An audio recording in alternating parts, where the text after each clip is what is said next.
to set your soul free. Wasn't no easy street where I come from. There wasn't no sleep until the work was done.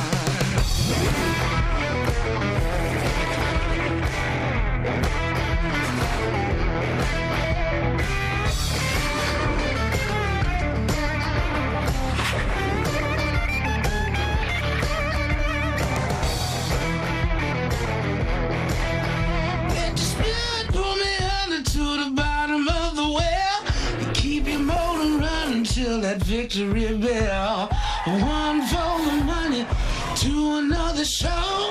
Please start your engines now and rock and roll.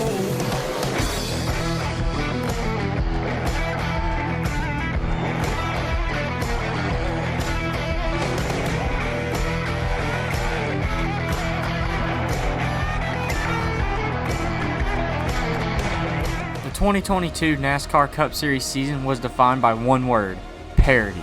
19 different winners in 36 races across 10 different teams.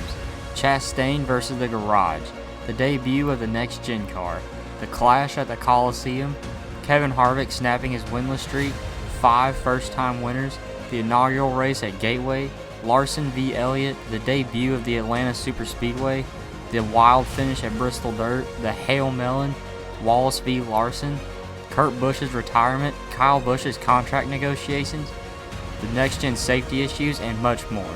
But with this new car making everyone basically equal, who knew it could have happened without the playoffs? But today we're going to find out. Let's break down the 2022 season.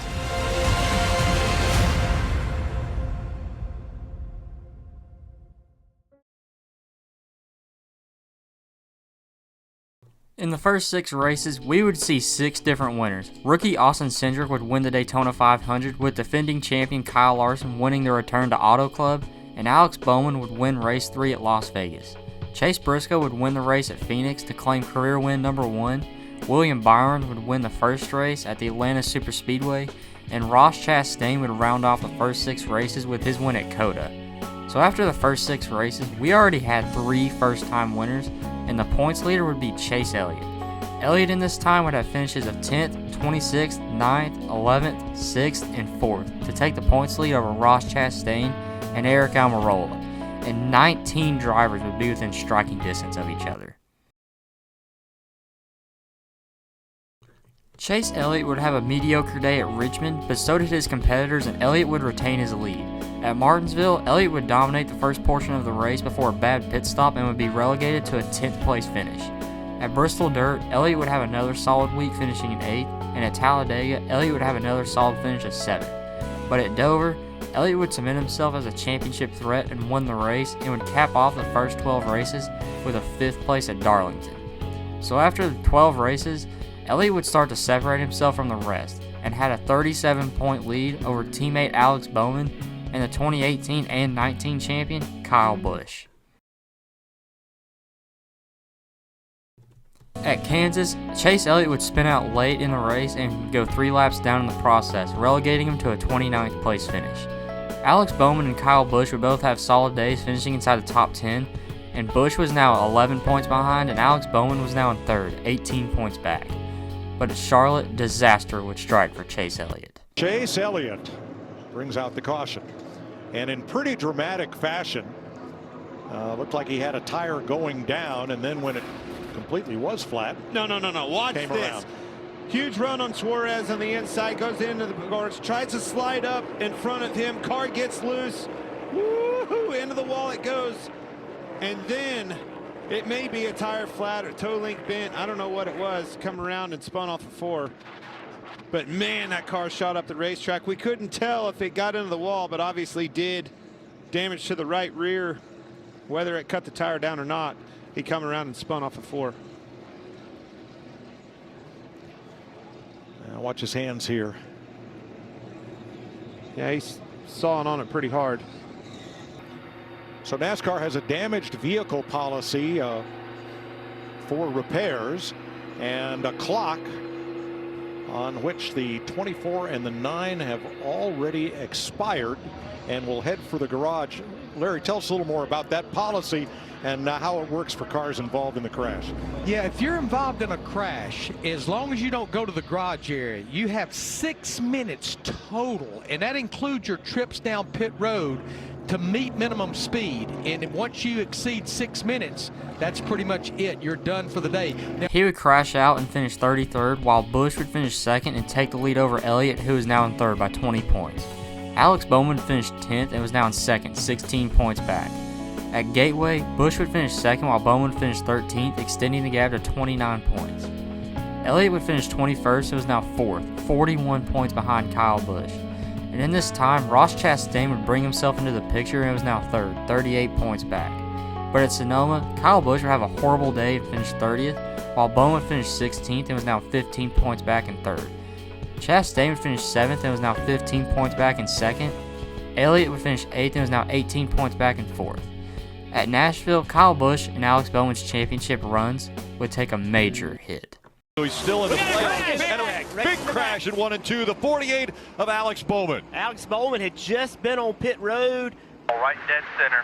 Stayed on pit road a long time trying to make changes to this car to improve the handling on it. Lost some track position because of it. Now they're in a wreck. And in 2 minutes, Hendrick Motorsports loses 2 of their 4 entries in the race. He's going to try to drive that one back, but look at all the damage. Destroyed, buddy. The right front tire coming apart, shredding the body pieces on that car.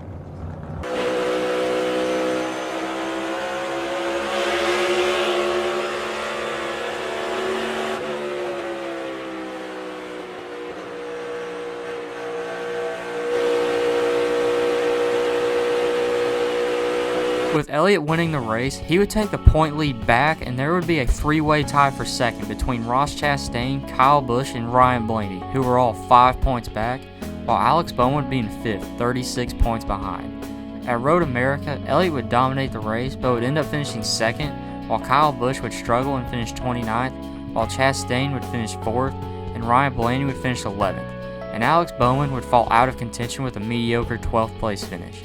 So at the halfway point of the season, there would be 4 contenders: Chase Elliott, Ross Chastain, Ryan Blaney, and Kyle Busch, 3 of which were looking for their first Cup title.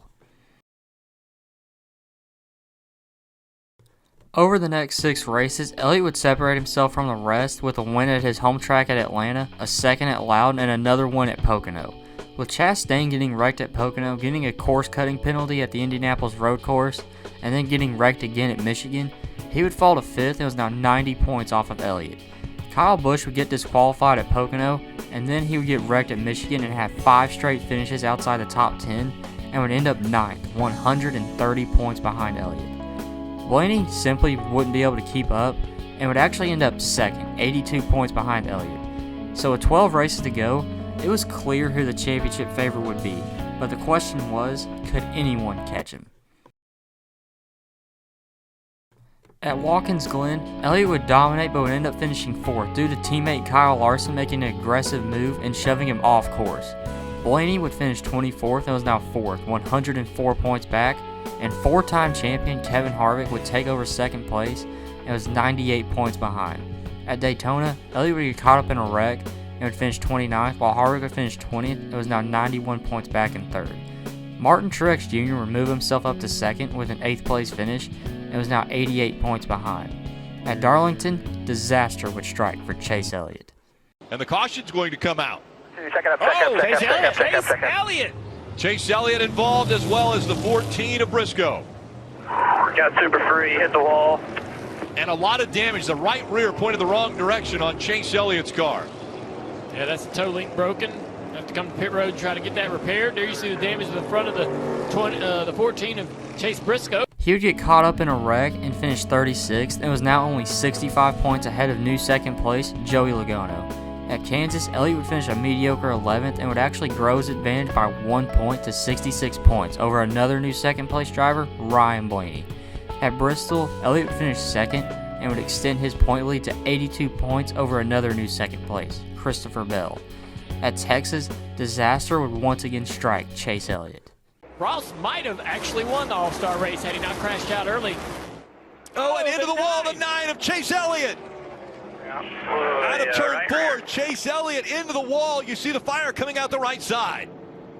And he comes right back in front of the Fire view. on the right side here. Yeah, this thing is heavily damaged. Goodness. He came over the radio talking about a right rear tire issue. This crash would relegate him to a 32nd place finish, and with 6 races to go, the gap was the closest it had been since July, and he was now only 62 points over teammate and defending champion Kyle Larson. Kyle Larson would be unable to make a run at the title with a broken toe link at the Roval and getting wrecked by Bubba Wallace at Las Vegas. Just call me angel of the morning, angel. This would cost him any shot at back-to-back titles. At Talladega, Elliott would increase his chances at the championship with a win, and he was now 69 points above new second place Ryan Blaney. At the Charlotte Roval, Elliott looked set to win the race and further cement his lead at the top, but he would get spun out on the final restart and end up finishing 20th, while Blaney would finish 26th and was now 78 points behind. At Las Vegas, Elliott had a mediocre day and finished 21st, and is now only 70 points above new second place Joey Logano. At Homestead, Elliott would have another mediocre day and finish 14th, and now had a 69-point lead over new second place Ross Chastain. Going into the penultimate race of the season at Martinsville, Elliott had a shot to lock up the title a week early with a 20th place finish. Despite Ross Chastain trying to salvage his season by pulling the Hail Melon and finishing 4th, it wouldn't be enough because Elliott would finish 10th and would lock up the title a week early.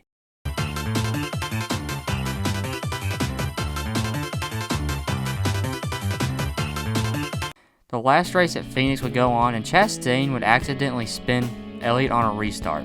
How ironic. But in the end, in a season full of parity, Chase Elliott would walk away with the crown. So instead of Joey Logano winning his second championship, Chase Elliott would win his first Cup title. Elliott would lock up the championship a week early due to all of his contenders' inconsistencies. In this season, Chase Elliott really wasn't that dominant. Everyone who made a charge towards Elliott would just be too inconsistent and would end up further back from when they started. And also a fun fact, this would also be the lowest point scoring season in NASCAR Cup Series history. This just goes to show how inconsistent everyone was in 2022. Well, that'll do it for today, guys. Thank you for watching, and I'll see you next week for the Xfinity Series.